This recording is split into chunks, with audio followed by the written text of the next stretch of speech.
Domingo 24 después de Pentecostés se celebra el domingo quinto después de Epifanía.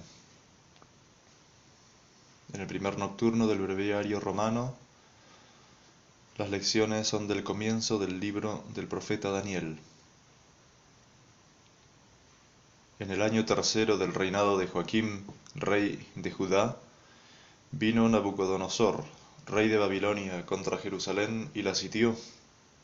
Y el Señor entregó en sus manos a Joaquim, rey de Judá, y una parte de los vasos del templo de Dios, y los trasladó a tierra de Senaar, a la casa de su Dios, y los metió en la casa del tesoro de su Dios. Y dijo el rey a Asfenés, jefe de los eunucos, que de los hijos de Israel y de la estirpe de sus reyes y grandes le destinase algunos niños, que no tuviesen ningún defecto, de bella presencia, y completamente instruidos, adornados con conocimientos científicos y bien educados, y dignos de estar en el palacio del rey, y que les enseñase la lengua y las letras de los caldeos. Y dispuso el rey que todos los días se les diese de comer de lo mismo que él comía y del vino mismo que él bebía, a fin de que, mantenidos así por espacio de 3 años, sirviesen después en la presencia del rey. Entre estos pues se hallaron de los hijos de Judá Daniel, Ananías, Misael y Azarías, y el prefecto de los eunucos les puso los nombres siguientes: a Daniel el de Baltasar, a Ananías el de Sidrac, a Misael el de Misac, y a Azarías el de Abdenago. Daniel empero resolvió en su corazón el no contaminarse con comer de las viandas de la mesa del rey, ni con beber del vino que el rey bebía, y rogó al prefecto de los eunucos que le permitiera el no contaminarse. Y Dios hizo que Daniel hallase gracia y benevolencia ante el jefe de los eunucos.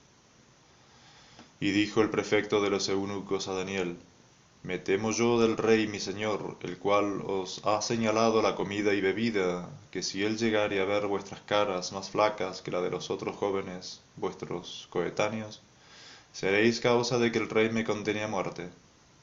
Dijo entonces Daniel a Malasar, al cual el prefecto de los eunucos había encargado el cuidado de Daniel, de Ananías, de Misael y de Azarías: Suplícote que hagas la prueba con nosotros tus siervos por espacio de 10 días, y dénsenos legumbres para comer y agua para beber.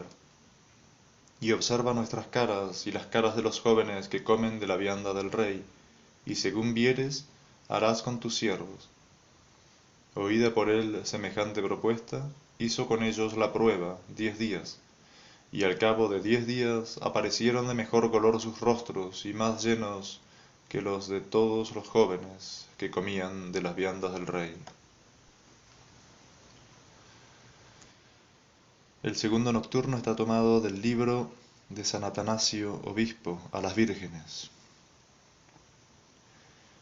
Si alguien viene a decirte que no ayunes con tanta frecuencia por miedo a dañar tu salud, no lo creas ni escuches sus consejos, porque es el enemigo quien por medio de ellos te sugiere semejante cosa.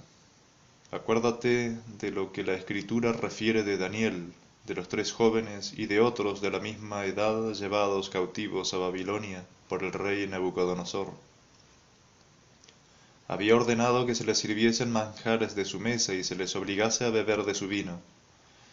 Pero Daniel y sus 3 compañeros no quisieron mancharse comiendo de lo que viniese de la mesa del rey, y dijeron al eunuco encargado de proveer a sus necesidades: Danos productos de la tierra y nos alimentarán suficientemente. Mas el eunuco les respondió: Yo temo que si el rey, que ha señalado lo que tenéis que comer y beber, llega a veros más flacos que los demás jóvenes alimentados con los manjares de su mesa, me castigará. Ellos le respondieron: Te suplicamos hagas la prueba con nosotros tus siervos por espacio de 10 días, y dénsenos legumbres para comer y agua para beber. Hecho así, Los introdujo a la presencia del rey y su rostro aparecía más hermoso que el de los otros jóvenes que se alimentaban de manjares de la mesa real. ¿Ves los efectos del ayuno?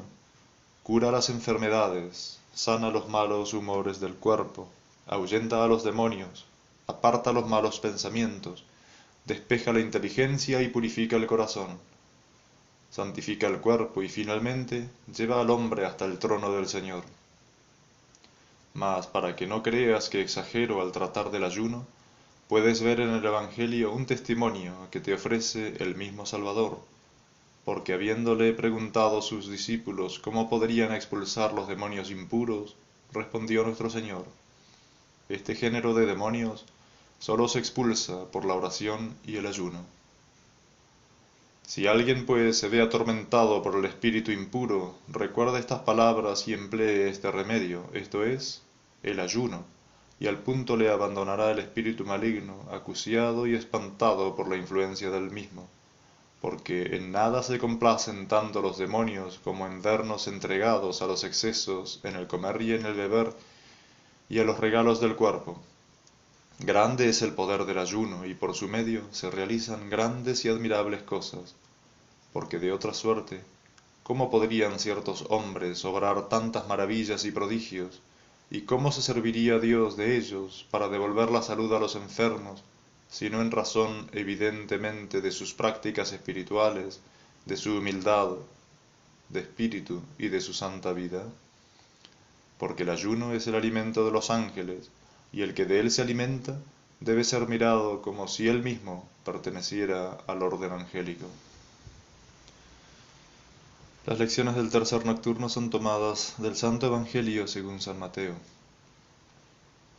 En aquel tiempo propuso Jesús a la muchedumbre esta parábola: el reino de los cielos es semejante a un hombre que sembró buena simiente en su campo, y lo que sigue. Homilía de San Agustín, obispo. Aprovechando la negligencia de los pastores de la iglesia o la ocasión de haber muerto ya los apóstoles, vino el diablo y lanzó en el campo ya sembrado del padre de familias a los que el Señor llama hijos perversos. Pero estos son los herejes o los malos católicos. Ciertamente que podemos llamar también hijos perversos a los herejes, ya que nacidos de la misma semilla del Evangelio y regenerados en el nombre de Cristo, llegaron siguiendo sus perversas opiniones a profesar doctrinas falsas. Pero al decir que la cizaña fue sembrada en medio del trigo, parece que el Evangelio se refiere a los cristianos de una misma comunión. No obstante, como al explicar el mismo Señor esta parábola aplicó al mundo y no a la Iglesia lo que había dicho de este campo, podemos muy bien ver en esta cizaña el símbolo de los herejes que están mezclados a los fieles en este mundo, no por el vínculo de una sola e idéntica Iglesia, o sea, por la profesión de la misma fe, sino solamente por tener en común el nombre de cristiano. Los que se portan mal en el seno de la verdadera fe son más semejantes a la paja que a la cizaña, ya que la paja tiene de común con el trigo la raíz y el tallo. Es muy razonable pensar que en la parábola de la red en la que se capturan peces buenos y malos, se alude a los malos católicos. En efecto, una cosa es el mar, que es una imagen más acabada de este mundo, y otra la red, que parece figurar la reunión de los fieles en una misma fe o en una misma iglesia. Entre los herejes y los malos católicos hay esta diferencia, que los herejes profesan el error, y los malos católicos profesan la verdadera fe, pero no conforman con esta fe sus obras. Oración. Os rogamos, Señor, defendáis a vuestra familia con una continua asistencia, para que esté siempre sostenida por vuestra protección, aquella que no confía más que en la esperanza de la gracia celestial, por nuestro Señor Jesucristo, que contigo vive y reina en unión del Espíritu Santo Dios, por los siglos de los siglos. Amén. En el nombre del Padre, y del Hijo, y del Espíritu Santo. Amén.